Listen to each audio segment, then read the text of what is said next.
오늘 말씀의 제목은 생각나는 사람입니다. 오늘 우리가 묵상하게 될 본문의 말씀은 사도행전 제4장 34절, 35절 두 줄의 말씀입니다. 한 목소리로 이 말씀을 같이 읽도록 하겠습니다. 그 중에 가난한 사람이 없으니 이는 밭과 집 있는 자는 팔아 그 판 것의 값을 가져다가 사도들의 발 앞에 두매 그들이 각 사람의 필요를 따라 나누어 줌이라. 아멘. 안도현 씨가 쓴 바닷가 우체통이라는 시 일부분만 소개해 드리겠습니다. 바다가 문 닫을 시간이 되어 썰썰해지는 저물녘, 퇴근을 서두르는 늙은 우체국장이 못마땅해 할지라도 나는 바닷가 우체국에서 만년필로 잉크 냄새 나는 편지를 쓰고 싶어진다. 내가 나에게 보내는 긴 편지를 쓰는 소년이 되고 싶어진다. 나는 이 세상에 살아남기 위해 사랑을 한 게 아니었다고. 나는 사랑을 하기 위해 살았다고. 우리는 여기서 바닷가 우체국이라는 표현에서 향수를 느끼게 되고 만년필로 잉크 냄새나는 편지를 쓰는 소년이 되고 싶다라는 구절에서는 더욱 아련함이 내리에 자리를 잡습니다. 추운 겨울날일수록 따스한 봄빛이 생각이 나듯이 무더운 여름날에는 시원한 얼음 냉수가 생각나듯이 삭막한 세상일수록 모든 것을 다 터놓고 어우릴 수 있는 다정한 벗들이 생각나듯이 코로나로 인해 거리두기 집회 금지가 계속되다 보니 더욱더 생각나는 사람들이 늘어나고 있습니다. 성경 속에서 한 인물을 찾는다면 바나바입니다. 바나바는 남을 세워주고 자신은 언제나 이선으로 물러나는 바보 같았던 사람 또는 모닥불과 같은 사람입니다.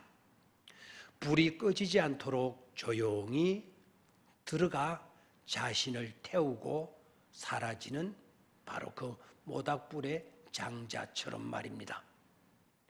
또한 바나바는 우체통과 같은 삶을 살았습니다.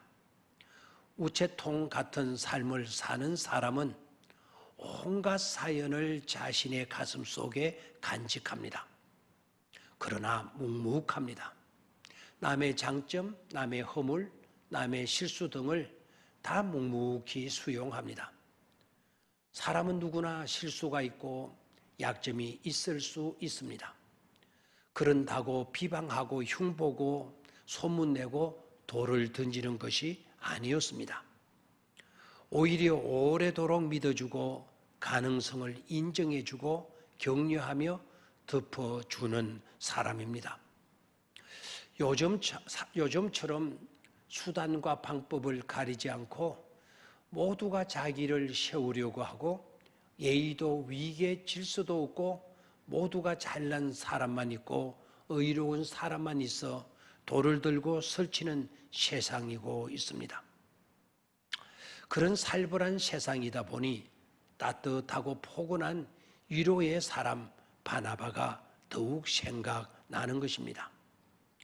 바나바는 또한 화려한 명함을 가지고 내밀어가며 섬기지 않았습니다. 오히려 드러나지 않는 흐르는 땀과 눈물이 그의 명함이 된 삶을 살았습니다. 예나 지금이나 출신이나 신분 같은 것으로 인정받기를 원하는 사회는 수많은 부작용을 불러 일으켰습니다. 혈연과 학연과 지연에 의한 폐쇄성 및 출세지향적 성공주의 등 수많은 부작용을 낳았습니다. 얼마 전 교회를 다니지 않은 분이 국회의사당 곁을 지나다가 갑자기 국회의사당을 가리키며 하는 말이 바로 저것이 도둑놈들의 소굴이야.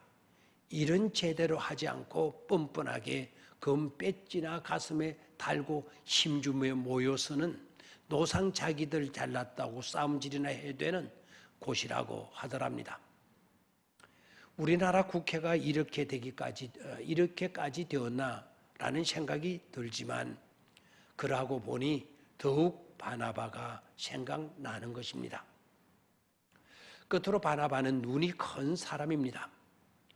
눈이 큰 사람은 실질적인 눈의 크기를 말하는 것이 아니라 비전을 보는 사람을 의미합니다. 눈이 큰 사람은 비전을 보는 눈을 가진 사람입니다.